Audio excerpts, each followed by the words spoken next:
Okay, this is Jacob Schmitt with DeerHuntingSchool.com.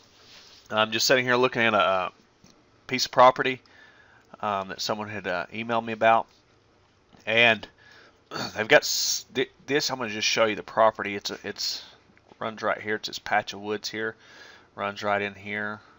It's this property right here. Runs right through here somewhere.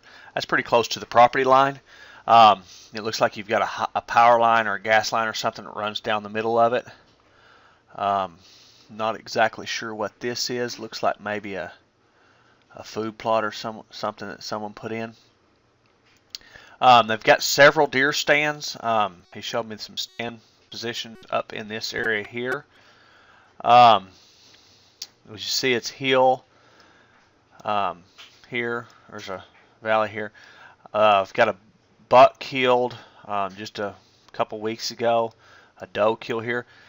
Guys, this property here, and for the commenter, or for the person that emailed me about it as well, the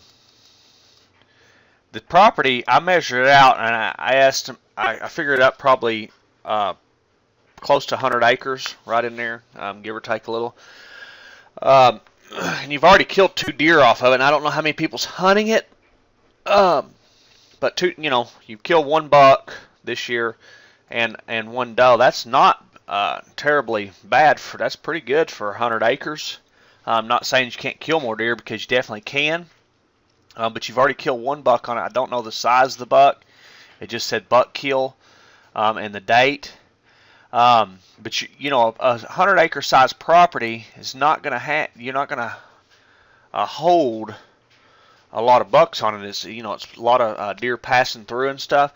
But one thing that I did notice is that all the deer stands are in this area here, and this is part of the property, and there's no deer stands whatsoever.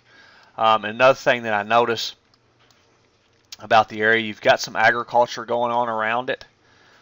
So the deer's got some food. Looks like it's pretty much mostly most of this is all hardwoods.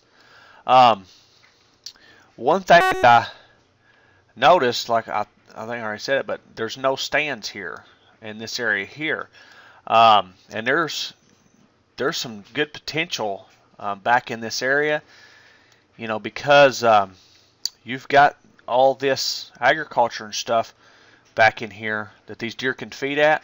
Another thing you've got that I noticed is, this is not on your property, but you can see the ground, just unbelievable patches through this area right here.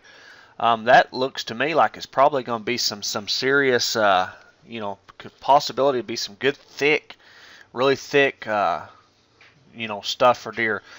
Deer like thick areas, bed in, feed in, provides them a lot of food, stuff like that. When hunting pressure's on, it gives them a place that they can go and they feel safe and stuff. So this area down in here, to me, because you've got a lot of hardwoods and stuff, is you can get back in here and hunt. Back in here, you may catch a lot of deer moving around here, that especially once you've come in and you've hunted these a little while, the deer are going to start noticing the scent and stuff that's left in, and they may stop using this so much and start using this area back in here more. So I would definitely keep that in mind. The other part, you've got this point that comes out into this little agriculture area. I don't know what it is, what it's planted here. A lot of times deer will work their way up in and out of them points, to come in and feed a little, and then they'll come back down these points, and that may be, I know your buck kill was right in here somewhere. I don't know exactly where, but you've got several stands in this area. I would definitely, definitely get something back in here, especially, you may hunt this, and as this starts dying down, then move back in there. Or figure out a way that you can get back in here. You may have to come. I don't know how your access is, if you can gain access, but if you own this land or whatever, you may talk to someone here and just see if they won't let you access it. Okay. Another thing, and I don't know what and I know the property line is pretty close right in here, But another thing, you've got two funnels right here that's coming around this house as these deer come from this area over here through here. You've got two funnels. Now I know they're not on your property, but the back of them is. You've got a funnel here as deer come across and they come work up this area, and you've got a funnel here where they can come in between these houses without walking out through their yards. In the daytime, you know, at night deer will walk out through the yards a lot, and they'll do it in the daytime some. But, you know, they feel much safer to take that cover as they move through during the day. So this area here, I believe, is an area that I'm really going to look at. And I know that's the corner of your property, and you could look in this area here for possible stand location as these deer, because this is a hill, okay, and a lot of times the deer, if they don't have a lot of thick cover and stuff, even when they do have thick cover, they still bed on top of hills and stuff because they can see for a long ways, and they have plenty of escape routes. And this area here, I'm not sure. This looks like it could be very, very, very thick. I can see the ground in several places. See here, I have it looks like an edge. I have an edge feature, deer-like edge features. So I'm not sure exactly what you have here. To me, I'm going to get back in there and look at it because I've never, if I was scouting it, I'm going to look at this because that looks to me not like it's just a lot of undergrowth, smaller trees, something in that fashion.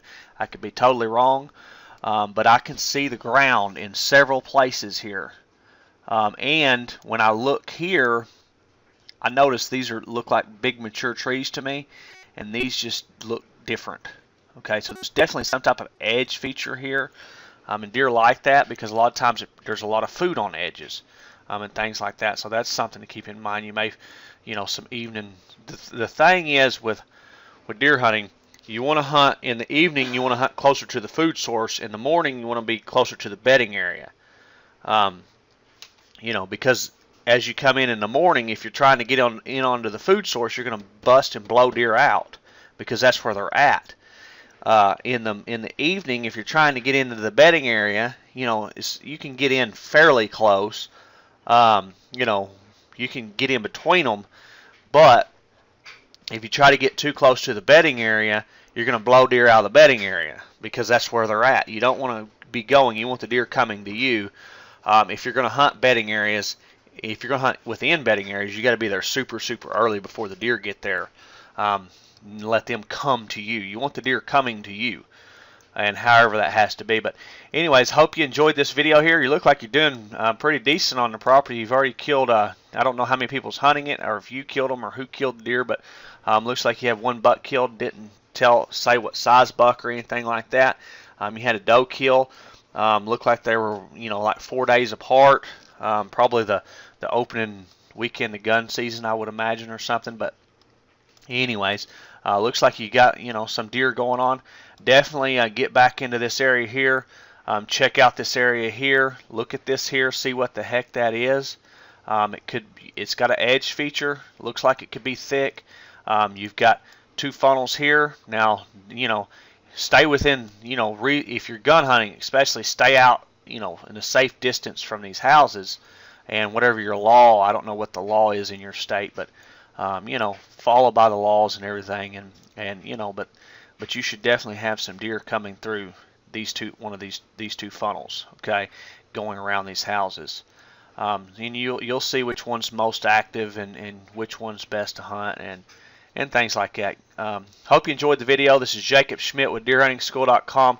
Guys, if you're hunting property like this, smaller pieces of property, keep in mind that hunting pressure really affects the deer, and when you have small areas like this, you really can't move around a lot.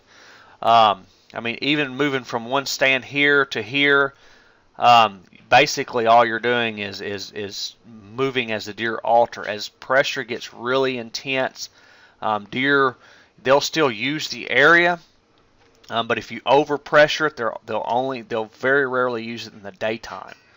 They'll stay within their bedding areas. They'll find areas that they have food and water and cover and stuff all within the area, and they'll stay in that area during the day, and they just won't hardly come out in the day. So keep in mind, if you're hunting smaller properties like this here, that always look for other areas that you can hunt, or maybe even public land and stuff like that, where you can kind of ease some of the pressure off of your property.